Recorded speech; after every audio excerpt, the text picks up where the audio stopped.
Oke, baik ya. Assalamualaikum warahmatullahi wabarakatuh. Selamat berjumpa lagi dengan Bapak di sini. Gimana kabarnya? Mudah-mudahan sehat ya. Sehat, bahagia, lahir dan batin gitu ya. Itu yang selalu menjadi doa kita bersama. Nah, untuk kesempatan kali ini kita akan membahas tentang arus listrik.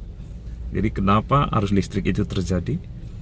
Kenapa terjadi aliran listrik? Nah, di situ terjadi karena adanya beda potensial ya.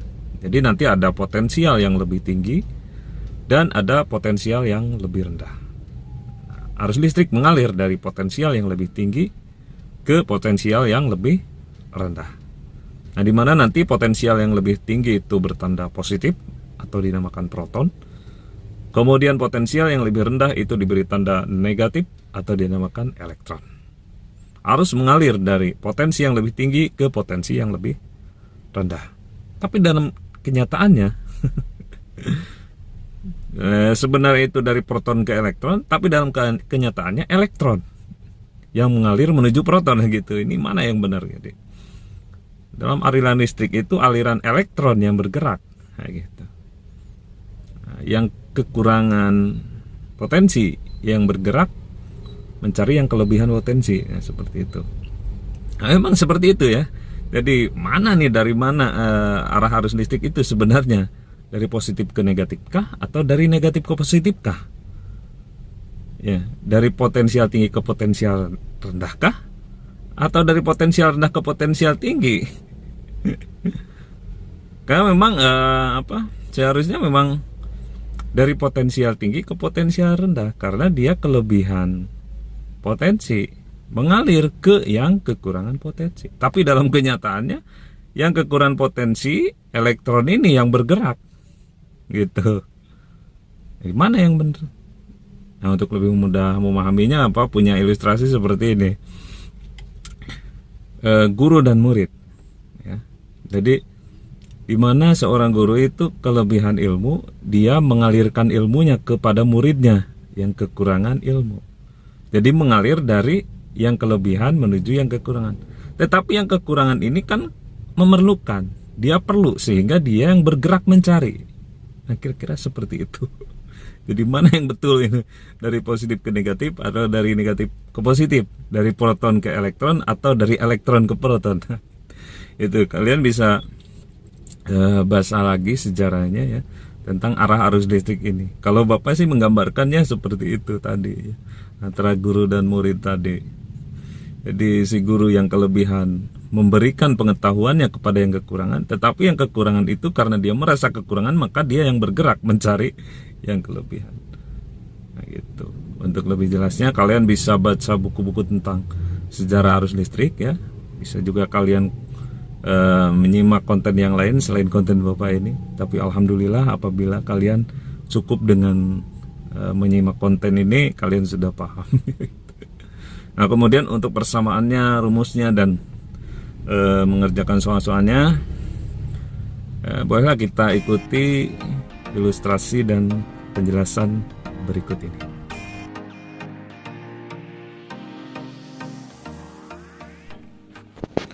Nah, ini dia rumusnya atau persamaannya untuk nanti menyelesaikan soal-soal tentang arus listrik ini ya. Jadi cukup sederhana ya, masih sederhana ya, belum begitu sulit untuk memahami persamaan ini. Di arus listrik dirumuskan dengan banyaknya muatan listrik yang mengalir per sekian waktu ya. Jadi di sana tertulis I sama dengan Q per T. Jadi kalau muatan listriknya banyak itu sudah pasti bisa dikatakan bahwa arus tersebut besar ya. Untuk lebih memahaminya, contohnya begini. Arus kendaraan ya. Jadi kalau kendaraannya itu banyak, itu sudah bisa dipastikan arus lalu lintasnya besar kan gitu. Jadi arus listrik juga seperti itu. Kalau muatan-muatan listriknya banyak, itu menandakan arusnya besar. Jadi Q itu sebagai muatan listriknya ya, banyaknya muatan listrik yang mengalir gitu. Jadi Q per T adalah banyaknya muatan listrik yang mengalir per sekian waktu. Jadi kalau waktunya cepat, muatannya banyak dalam waktu yang cepat gitu ya, itu menandakan arusnya besar. Tapi kalau muatannya sedikit, waktunya lama, nah itu menandakan arusnya kecil ya. Itu yang bisa kelihatan dari persamaannya I sama dengan Q per T. Di sana sudah dikasih keterangan I-nya itu adalah kuat arus, satuannya ampere. Kemudian Q itu muatan listrik, satuannya coulomb. Dan T adalah waktu, satuannya sekon. Jadi itu ya persamaan dari kuat arus. Nah kemudian yang sebelah kanan ini, selain itu ya, kita baca kata-katanya. Selain itu, ada juga rumus lain yang menghubungkan antara kuat arus listrik dengan beda potensial. Di I sama dengan P per R. Ini ya. Di I-nya itu kuat arus, satuannya ampere, kemudian V itu beda potensial ya, satuannya volt, dan R itu hambatan listrik ya, satuannya ohm gitu. Jadi kalau kita lihat persamaan ini ya, I sama dengan V per R, I-nya itu bergantung kepada beda potensialnya dan kepada hambatannya. Jadi kalau beda potensinya besar, itu menunjukkan arusnya yang besar gitu. Jadi potensialnya sangat tinggi ke potensialnya sangat rendah, itu arusnya akan sangat mengalir ya. Supaya lebih paham gini, kalau aliran sungai itu kan mengalir dari tempat tinggi ke tempat rendah ya, dari pegunungan ke lautan gitu. Nah kalau perbedaan ketinggiannya itu sangat berbeda ya, seperti air terjun, itu arusnya akan sangat deras gitu ya. Karena perbedaannya besar. Nah, itu juga dengan arus listrik. Kalau beda potensialnya besar, pasti arusnya akan besar. Berbanding terbalik dengan hambatannya. Tentu saja kalau hambatan besar akan menghalangi arus juga ya. Terhambat gitu arusnya. Jadi R itu di bawah hambatan. Hambatannya itu posisinya sebagai pembagi. Jadi kalau hambatannya kecil ya pasti arusnya besar karena terhambat dengan kecil gitu. Tapi kalau hambatannya besar, arusnya akan tersendat gitu ya. Makanya semakin besar hambatan pasti arusnya akan semakin kecil gitu.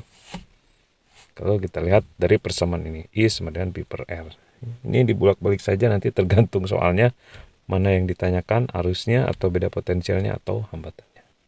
Nah itu untuk rumusnya dan persamaannya. Mudah-mudahan mudah dipahami ya, karena ini memang masih mudah ya.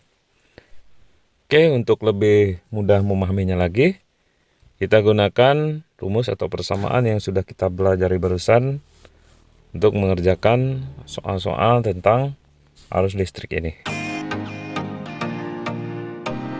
Ini dia soalnya ya, langsung saja kita baca. Di sana juga sudah ada pembahasannya langsung di bawahnya ya. Sebuah arus listrik melewati sebuah hambatan dalam suatu rangkaian dengan besar arus listrik adalah 4 ampere.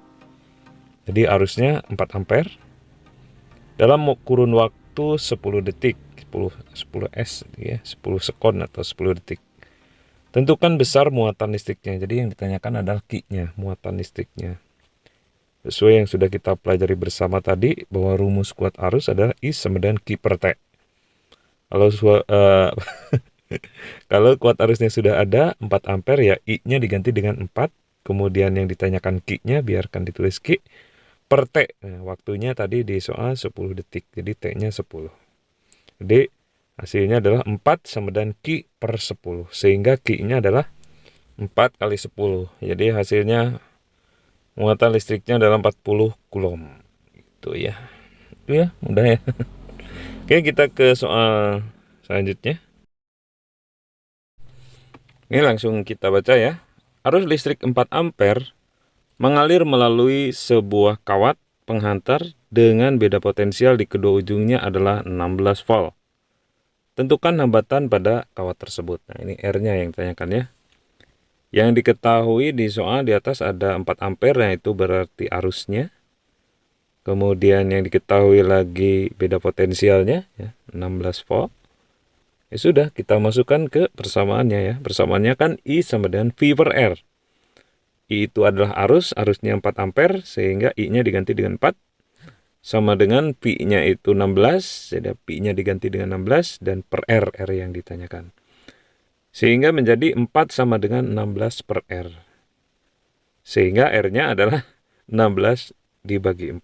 Hasilnya 4 ohm. Itu ya. Sangat sederhana ya, mudah dipahami untuk materi permulaan ini. Oke, dari apa yang sudah kita pelajari barusan, mudah-mudahan bisa menjadi suatu tambahan pengetahuan ya, dan bisa bermanfaat dalam kehidupan kita sehari-hari. Itu ya untuk kesempatan kali ini. Wabillahi taufik wal hidayah. Wassalamualaikum warahmatullahi wabarakatuh.